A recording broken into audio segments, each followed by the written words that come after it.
In the United States of America, people are innocent until proven guilty. The news that came out about Ryan Garcia testing positive for a substance called ostarine today, from one drug test, doesn't prove that A, it was ever in his system at all, and B, that he knowingly took it. Now, I bring these two things up because these things have happened in the past in boxing. So Ryan gives two blood samples, an A sample and a B sample. The A sample obviously is the one that tested positive for this substance. He still has another blood sample out there that was taken either, the night before the fight or the night after, all right, that he can get tested.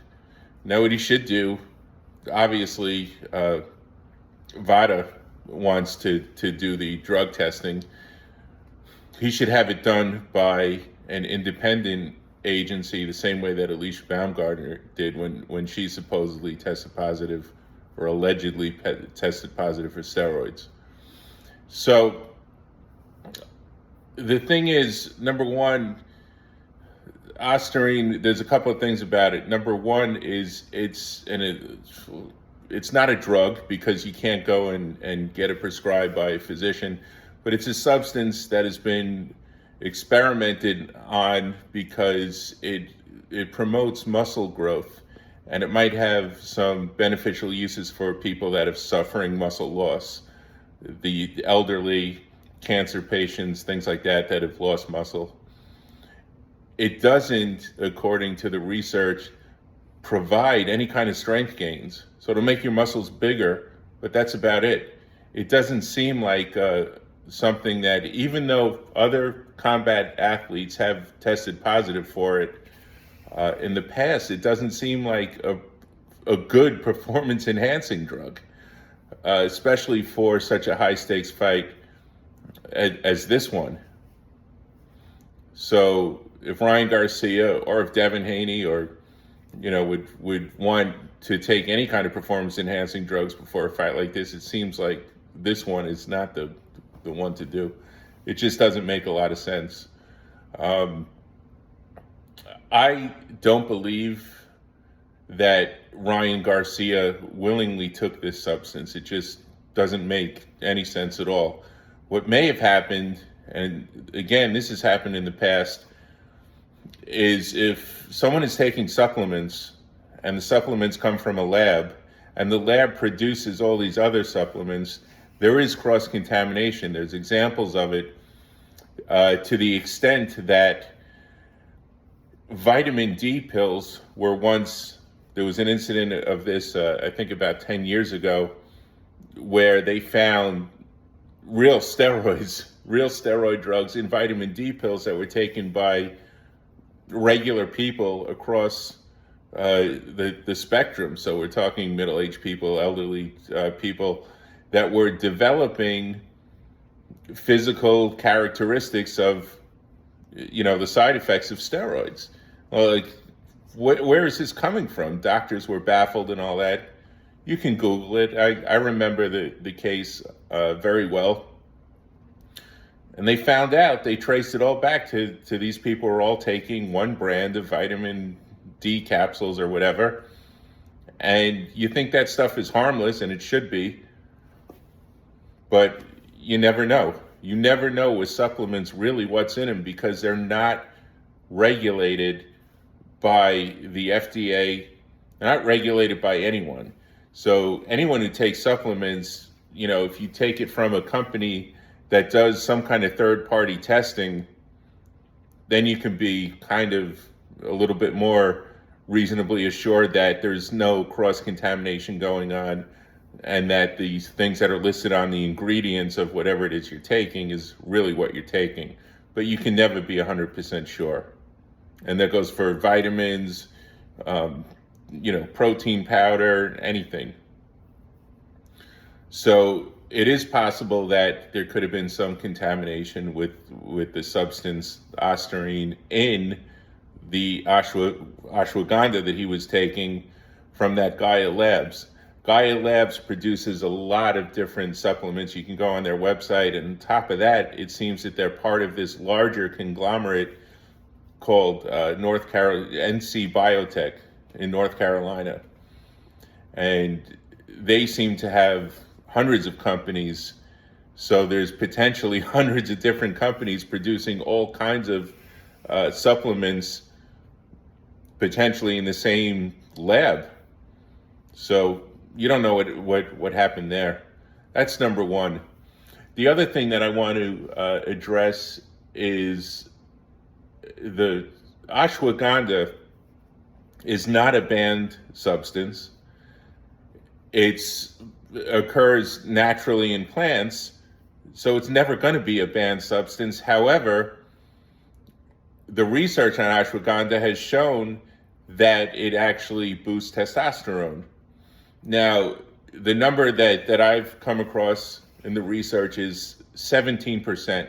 Now, a 17% boost in testosterone in an athlete like Ryan Garcia, who's in his 20s and is in good shape, is probably not going to make any noticeable difference. Now, Ryan showed the bottle, and the bottle said it's for stress relief or whatever.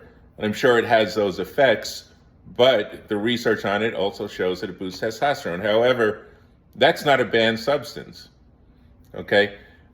I don't think he gave him any edge in the fight at all anyway, but it is possible that there could have been traces of ostarine or any other potential, number of substances in the ashwagandha. It's just a risk you take when you take any kind of supplements that are manufactured in a lab.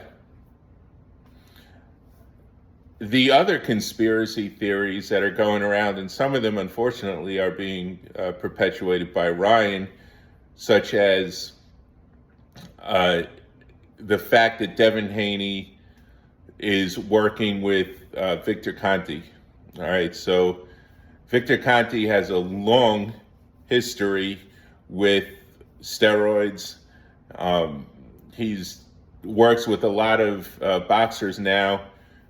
I'm not going to get into his backstory, but to think that I don't think that Victor Conte personally had anything to do with this test, even though he's also involved with VADA. And I could be wrong about that. I could be 100% wrong. Is it possible that VADA could be paid off, and manufacture a test result like this? Yes, that's why Ryan should get his own test done by an independent testing lab. Hopefully that's not the case. You would think a guy like Victor Conte that's done time in prison for, giving athletes illegal substances, you'd think he'd learn his lesson and that he doesn't do it anymore. I could be totally naive about that. All right, but I don't have any concrete proof of that. Okay. So again, he has worked with a lot of different boxers in the past, and I'm not going to name them because then people are going to say, oh, this guy so-and-so cheated or whatever, when I have no proof of that. The other thing is Ryan posted something about him being seen with Donald Trump, and that's why they're out to get him. I also don't believe that that's the case. I don't think that has anything to do with it. I don't even think that Donald Trump that he was seen with in those photographs wasn't even the real Donald Trump. It was a lookalike. I know Ryan supports Trump. I don't think they're out to get him because of a political candidate that he supports. That just doesn't pass the smell test either. So the bottom line is what I think is, happened is that, VADA maybe was involved in coming out with this test. But again, Ryan can defend himself against that the same way that Alicia Baumgartner did, say that 10 times fast, and get his own testing done. And that would vindicate him. I don't think Ryan should be talking about this too much on social media anymore, because leading up to the fight, Ryan, with all his antics, he lost credibility as far as, people taking him for his word on things. All right. I don't think he did it, but I'm not going to take his word on it either. Does Devin Haney, not Devin Haney, let's get to, I want to say one thing about Eddie Hearn made a statement, and, he's right away assuming that that Ryan is guilty. He said, he had PEDs in his system. That hasn't been proven. As far as I'm concerned, as far as any, serious boxing fan is concerned, it hasn't been proven. Just because one blood test comes up negative, or positive rather, that doesn't mean a thing. He needs to get that B sample tested. And I think when he does that, especially if he does it with an independent source, I don't think that they're going to find that substance, that ostarine, in it. It just, again, to me, doesn't pass the smell test. But there's people out there that are a lot more knowledgeable than I am, and you can comment down below. All right, my only interest is that the sport. I love the sport of boxing, and I don't want to see it suffer because of incidents like this. All right, it's a dangerous sport. Everybody knows it. And for an athlete to cheat, all right, whether it's with, anabolic steroids, which are serious, or something like ostarine, which doesn't seem to give you any strength gains anyway, you're giving yourself an advantage that can potentially seriously hurt your opponent. All right, do it for the money. That doesn't make it right. People get seriously injured in this sport. Fighter got killed recently, who probably, that's a whole other video, who probably shouldn't even have been fighting in the Team Combat League. And these things happen, and it's unfortunate. And, again, we don't want to see the credibility of the sport, get any worse. And especially now, because there's some good fights coming up. You have Inoue fighting again next week, all right? And you have a big Canelo fight coming up, Fury and Usyk. These are the fights that we all wanted to see. And they're all coming up, and we hope this kind of stuff doesn't happen again. We're going to have to all suffer through that Jake Paul, Mike Tyson fiasco. But there are still good fights out there. There's still plenty of good fighters. There's plenty of kids up and coming that put their heart and soul into the sport. And we want to see them do well and not get caught up in any of this nonsense. So let's see what happens with Ryan Garcia.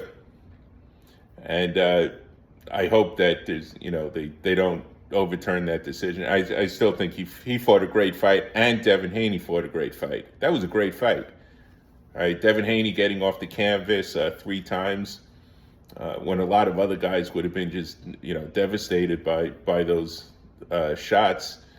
I don't think Ryan being a couple of pounds overweight, gave him an advantage, but the big advantage was that Haney had to cut weight.